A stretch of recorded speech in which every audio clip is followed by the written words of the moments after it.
하셨지만 우리 민생이란 게 뭡니까? 시청자 여러분. 의식주가 기본입니다. 근데 문재인 정부의 소득주도 성장 정책에 의해서 어떻게 됐습니까? 자영업자는 더 몰락하게 만들었고 저소득층을 위한다고 하지만 저소득층은 더 힘들어지고 있지 않습니까? 이제는 부동산 정책만 하더라도 자기들이 부동산 시장을 잡았다고 얘기했고 부동산은 자신 있다 그래요. 근데 얼마나 그게 허위인지 나타나고 있습니다.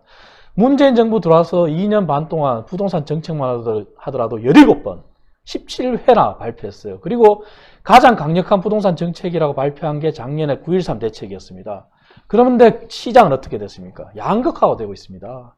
그리고 서울은 특히 강남은 올해 1월 달을 매매 지수를 100으로 놓고 봤을 때 101.4라고 해서 올랐어요. 근데 부산,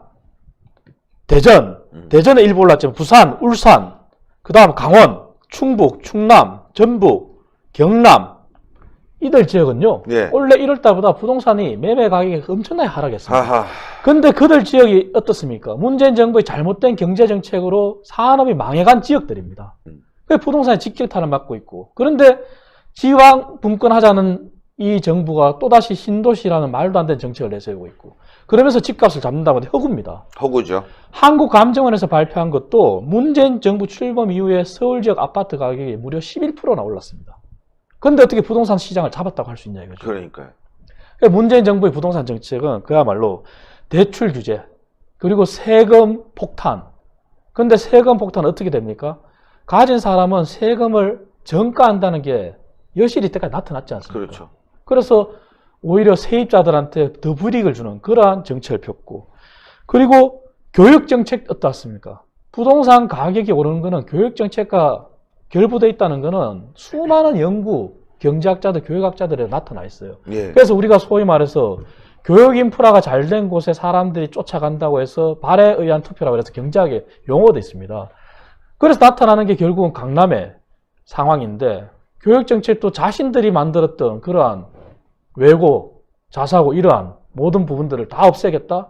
그러면 어떻게 되겠습니까? 앞으로 서울 지역의 특정 지역의 집값은 더 오를 것이 더 뻔하고요. 그리고 지방은 몰락할 게 더 뻔합니다. 이게 문재인 정부입니다. 그리고 16년 정도 걸린다고 하는 게 지금까지 통설이었어요. 직장인이, 서민이 집 한 칸 장만할 때 한 푼도 안 쓰고 모을 때 16년 걸린다고 하는데 문재인 정부 2년 반 만에 20년이 걸려도 이제 살까 말까 한다는 게 지금 나오는 얘기들입니다. 언론상에.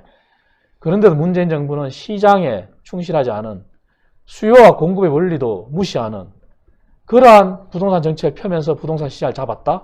이게 문재인 정부의 말도 안 되는 경제정책의 빙산의 일각이고 아까 말씀드린 외교, 안보, 총체적인 난국입니다. 이게 문재인 정부의 현상이고 우리가 그 시대에 살고 있는 국민들이 이렇게 고통을 받고 있습니다.